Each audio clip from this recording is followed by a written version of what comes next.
गौरव दिवस हर भोपाल वासी के लिए बहुत बड़े गौरव का दिन है। हमारे मुख्यमंत्री श्री शिवराज सिंह जी चौहान जी के निर्णय का हम सब स्वागत करते हैं, जिन्होंने मध्य प्रदेश के हर शहर का गौरव दिवस मनाने का निर्णय लिया। और इसके पीछे उनका उद्देश्य भी यही था कि हर शहर की अपनी परंपराएं होती हैं, अपना एक इतिहास होता है, अपना एक वैभव होता है। इस दृष्टि से हर शहर का अगर गौरव दिवस मनता है तो वर्तमान पीढ़ी और आने वाली पीढ़ियां अपने शहर से आत्मीय भाव से जुड़ती है। स्वाभाविक रूप से आज 1 जून है और 1 जून को भोपाल का गौरव दिवस मनाया जा रहा है। 1 जून को इसलिए भी तय किया गया क्योंकि हमारे देश को आज़ादी भले ही 15 अगस्त 1947 को मिली हो, लेकिन कुछ रियासतें जो नवाबी रियासतें थी उन्होंने भारत में विलीन होने से इनकार कर दिया था और इस वजह से एक लड़ाई लड़नी पड़ी थी हमारे लौह पुरुष सरदार वल्लभ भाई पटेल जी को, और उनके कारण 1 जून 1949 को भोपाल का भारतीय संघ में विलीनीकरण हुआ था। तो इसका सीधा सीधा अर्थ यही है कि देश भले ही 15 अगस्त 1947 को आज़ाद हो गया हो, लेकिन भोपाल 1 जून को आज़ाद हुआ था।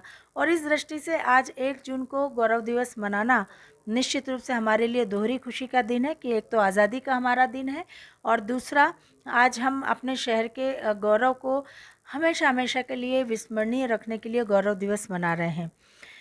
गोविंदपुरा विधानसभा क्षेत्र में गौरव दिवस के कार्यक्रम की जहाँ तक बात है तो गोविंदपुरा का हर व्यक्ति अपने आप को गौरवान्वित महसूस कर रहा है। कल ही हमने पूर्व संध्या पर काफ़ी कार्यक्रम आयोजित किए। गोविंदपुरा विधानसभा क्षेत्र के अंतर्गत आने वाले सभी मार्केट जो BHL से संबंधित है, उन सभी मार्केटों को रंग बिरंगी रोशनी से सजाया गया था। सभी मार्केटों में शाम के समय दीप प्रज्वलित किए गए थे। सफाई कर्मियों को स्वागत सम्मान किया गया था। कॉलोनियाँ जो आदर्श कॉलोनियाँ थी जिनको हमेशा पुरस्कार मिला है, ऐसी कॉलोनियों में भी गौरव दिवस मनाया गया। कॉलोनियों को रंग बिरंगी लाइटों से सजाया गया और बहुत उत्साह और उल्लास के साथ वहाँ सोसाइटी के सभी लोगों ने ये कार्यक्रम आयोजित किया और उसमें कुछ संकल्प लिए। और संकल्प इस बात के थे कि शहर हमारा है, इस शहर के प्रति हमारी भी कुछ जिम्मेदारियां हैं। हम शहर को स्वच्छ रखें, हम अपने प्रॉपर्टी का टैक्स समय पर जमा करें। अगर कहीं पानी बहता दिख रहा है, नल खुला है, तो उसको बचाने का हम प्रयास करें ताकि हम जल को बचाने का काम करें। अनावश्यक रूप से हम लाइट ना जलाएं और ज़्यादा से ज़्यादा हम सोलर पैनल अपने अपने अपने घरों के ऊपर लगाएं ताकि हम बिजली की बचत कर सकें और सोलर एनर्जी का यूज़ कर सकें। इस दृष्टि से बहुत सारे संकल्प हमारे क्षेत्र में भी कॉलोनी वासियों ने लिए हैं। मुझे लगता है कि निश्चित रूप से गौरव दिवस मनाने के पीछे का जो उद्देश्य है वो पूरा हो रहा है और हमारे मुख्यमंत्री जी की जो अभिलाषा है उसको पूरा करने का हम काम कर रहे हैं। दीदी, आने वाले जो चुनाव में आगामी चुनाव उसको लेकर विधानसभा में हमारी जो विधानसभा उसको लेकर क्या तैयारी, थोड़ा सा उसको हाँ, मद्देनजर देखिए चुनाव अब सामने आ गए हैं। इस वर्ष के अंत में संभवतः नवंबर माह के अंत में विधानसभा के चुनाव संपन्न होने जा रहे हैं। सभी राजनीतिक दलों की तैयारियां शुरू हो गई है। भारतीय जनता पार्टी की जहां तक बात है, मैं कह सकती हूं कि साल के 365 दिन और पूरे 5 साल भारतीय जनता पार्टी हमेशा फील्ड में रहकर जनता की सेवा करती है और इसलिए चुनाव जब आते हैं तो हम सब के मन में एक आत्मविश्वास होता है कि हमने 5 साल जो जनता की सेवा की है उसके आधार पर एक बार फिर जनता हमको आशीर्वाद देगी।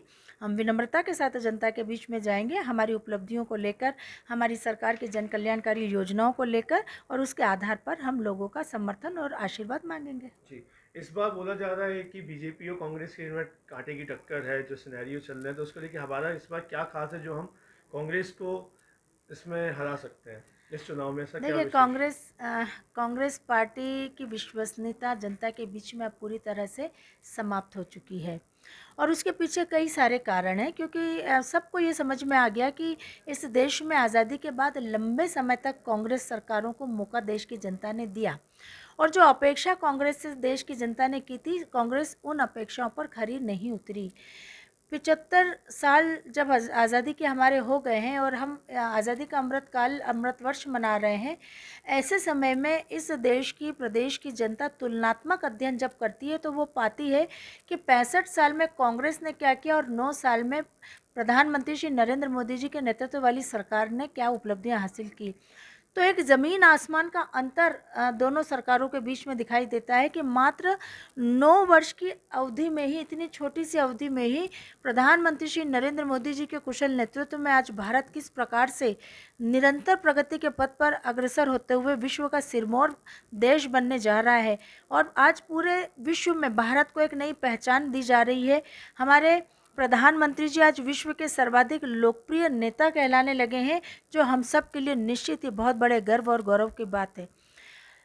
सालों से, वर्षों से चली आ रही हमारे देश की ऐसी नासूर होती समस्याओं का समाधान हमने इन 9 वर्षों में ही देखा है। हम जानते हैं कि जम्मू कश्मीर राज्य को हम अपना अभिन्न अक्षुण्ण अंग तो मानते थे, पर कभी महसूस नहीं कर पाए थे, क्योंकि धारा 370 के कारण वो कहीं ना कहीं भारत से अलग थलग हमेशा दिखाई देता था। लेकिन धारा 370 हटाना, मुक्त करना जम्मू कश्मीर राज्य से, वो भी एक कठिन कार्य था।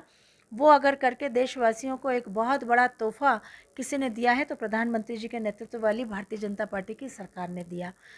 अयोध्या में प्रभु श्री राम के मंदिर का निर्माण हो, यह अभिलाषा प्रत्येक भारतवासी की बरसों से थी। 500 वर्षों का विवाद जो लगातार चला आ रहा था, उस विवाद को हल करके आज राम मंदिर निर्माण का मार्ग प्रशस्त हुआ है, तो वो हमारी सरकार के कार्यकाल में हुआ है।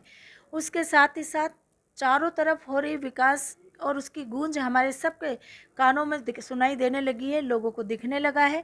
अब हम चारों तरफ जब देखते हैं बड़े बड़े पुल, पुलिया और हाईवेज जिस प्रकार से बन रहे हैं, IIM के जो इंस्टीट्यूट लगातार बन रहे हैं, एम्स का अस्पताल आज़ादी के बाद 65 वर्षों तक, जब तक देश में कांग्रेस की सरकारें रही, मात्र 6 अस्पताल एम्स के पूरे देश भर में थे।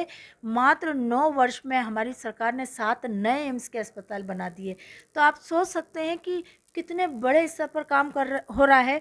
हमने गरीबों को मकान बना कर दिए, हमने गरीबों को शौचालय बना कर दिए। आयुष्मान योजना के माध्यम से 50 करोड़ लोगों को हम स्वास्थ्य बीमा दे रहे हैं, 5 लाख रुपए का निःशुल्क।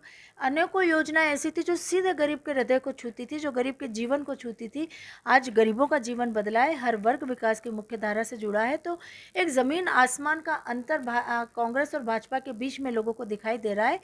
इस आधार पर मैं कह सकती हूँ कि हम आत्मविश्वास से भरकर इस चुनाव में भी और लोकसभा के चुनाव में भी जाएंगे। 2023 में भी मध्य प्रदेश की जनता एक बार पुनः मध्य प्रदेश में भारतीय जनता पार्टी की पूर्ण बहुमत की सरकार बनाएगी और 2024 में भी एक बार पुनः इस देश में प्रधानमंत्री श्री नरेंद्र मोदी जी के नेतृत्व में भारतीय जनता पार्टी की पूर्ण बहुमत की सरकार बनेगी। हमें पूरा विश्वास है। मैम, जो अभी कर्नाटका में जो बीजेपी की हार हुई, चीज़ें, रैलियाँ हुई, बड़े बड़े नेताओं ने रैली करी, तो कहीं ना कहीं उसका प्रभाव हमारे जो केंद्र के जो विधान चुनाव होंगे, जो लोकसभा चुनाव, उसमें देखा जाएगा। तो आपको क्या लगता है इसमें कितनी सीट्स आने की संभावना है? क्योंकि कहीं ना कहीं ऐसा तो वो चीट डालेगी मैम। देखिए, राज्यों के चुनाव की परिस्थितियां राज्यों के अनुसार होती है। हमने देखा है कि हर चुनाव की अपनी अलग अलग परिस्थितियां होती है। केंद्र का चुनाव जब होता है तो उसमें केंद्रीय मुद्दे उसमें असर दिखाते हैं और लोग उसके आधार पर वोट देते हैं। राज्यों के चुनाव होते हैं तो उस राज्य की जो परिस्थितियां होती है उसके आधार पर हर राज्य का नागरिक जो मतदाता है वो उस आधार पर वोट देता है। नगर निगम के चुनाव होते हैं तो उसमें अलग मुद्दे होते हैं। तो मुझे लगता है कि कर्नाटक के चुनाव जिस समय हुए हैं, कर्नाटक की जो परिस्थितियां थी, उस परिस्थितियों के आधार पर कर्नाटक के मतदाता ने वोट दिया है। लेकिन जब मध्य प्रदेश के चुनाव होंगे तो स्वाभाविक रूप से मध्य प्रदेश में जो परिस्थितियां हैं उसके आधार पर मतदाता वोट करेगा। और जब केंद्र के चुनाव होंगे तो जिस प्रकार से इस देश को कुशल नेतृत्व मोदी जी का मिला है उसके आधार पर मतदाता वोट करेगा। तो मुझे लगता है कि हम सारे चुनाव को या सारे राज्यों के परिणामों को एक साथ जोड़कर नहीं देख सकते, बल्कि सबकी अपनी अलग अलग परिस्थितियां होती है। इसलिए पूरा विश्वास हमको है कि मध्य प्रदेश में हम बहुत अच्छे वोटों से, बहुत अच्छी सीटों से जीतेंगे और केंद्र में भी हम अपनी सरकार बनाएंगे।